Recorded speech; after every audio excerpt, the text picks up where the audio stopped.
Bonjour à tous, bienvenue à tous dans cette nouvelle vidéo. Aujourd'hui, je vais te parler d'un sujet important. L'humanisme défie-t-il le transhumanisme à notre époque actuelle, on va dire?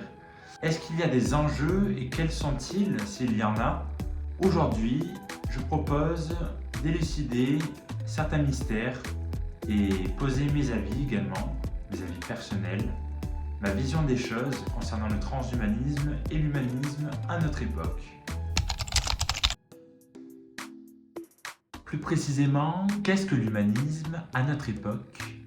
Alors l'humanisme est une manière d'appréhender la vision du bonheur et de vivre le bonheur et de s'épanouir le plus possible. Qu'est-ce que ça veut dire s'épanouir? Ça veut dire s'épanouir à travers notre prisme, notre vision des choses, la façon dont on voit les choses également, c'est d'évoluer, de transcender une personnalité par exemple à travers l'individualité.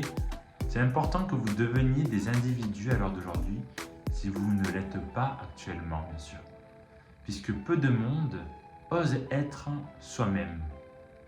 Donc sois toi-même si tu ne l'es pas, première chose importante. Alors, ayez une approche critique des événements mondiaux et des événements factuels, actuels.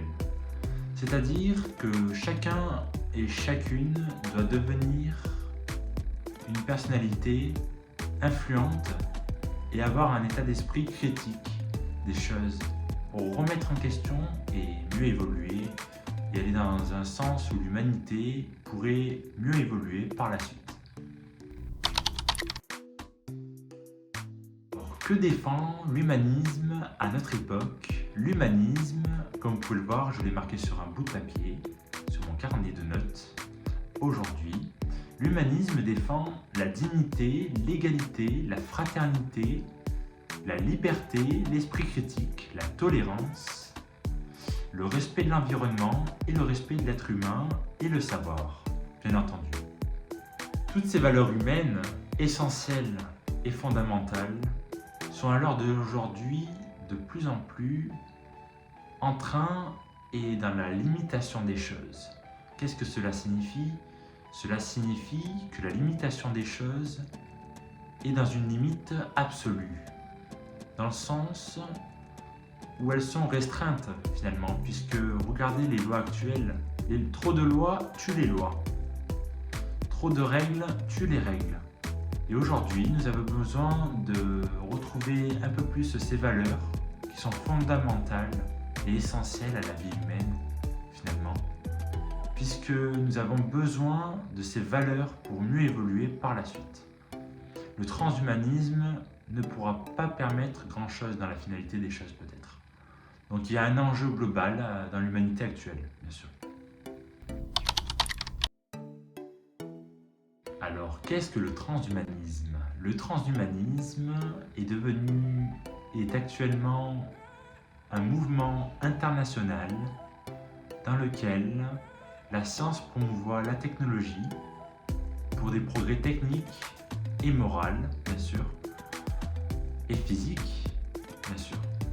Car actuellement, il existe des intelligences artificielles qui permettent d'élaborer des choses pour l'être humain, d'autres valeurs, parfois erronées et parfois correctes, je dirais, dont je vais t'expliquer dans cette vidéo, bien évidemment. Concernant le transhumanisme, il y a un risque, bien entendu, le risque de la perte de la diversité culturelle. C'est très important ce que je dis là. Et ce n'est pas que culturel, c'est aussi génétique, biologique même, puisque par la suite, j'ai entendu dire que certaines personnes essayaient d'élaborer des génétiques de clones, du clonage, qui je trouve peut être dangereux pour l'humanité et peut mener l'humanité à la perte des choses et de ses valeurs justement diversifiées, je dirais aussi. Ce que je viens de dire se nomme l'eugénisme. L'eugénisme, c'est l'amélioration biologique et génétique d'un être humain, bien entendu, pour mieux évoluer Le transhumanisme a besoin de l'humanisme pour respecter au mieux l'environnement, car sans l'environnement respectable, s'il n'est pas respecté, bien sûr, eh bien, il n'y aura pas de transhumanisme, puisqu'il y a des déclins écologiques actuels et il y a des facteurs qui entrent en jeu concernant l'écologie actuellement. Et ce que je veux dire par là, c'est que c'est un enjeu mondial, à travers l'écologie bien sûr, je parle. Et aujourd'hui, on a besoin de personnes qui entrent dans le vif du sujet et qui s'intéressent à ces sujets-là justement, qui vont permettre d'élaborer de nouvelles champs de conscience, de nouveaux champs de conscience, je dirais plutôt, que je ne me trompe pas du terme, et ça permettrait d'évoluer le mieux possible et d'ouvrir un chemin pour l'humanité justement, sans lequel on serait dans une impasse bien sûr. Oui. Et enfin, pour vous expliquer ce qu'est le transhumanisme, si le transhumanisme dépasse les limites, à partir du moment où il dépasse les limites écologiques environnementaux, ce n'est pas bon du tout. C'est à ce moment-là qu'il faudra arrêter les conneries et arrêter l'intelligence artificielle, bien entendu.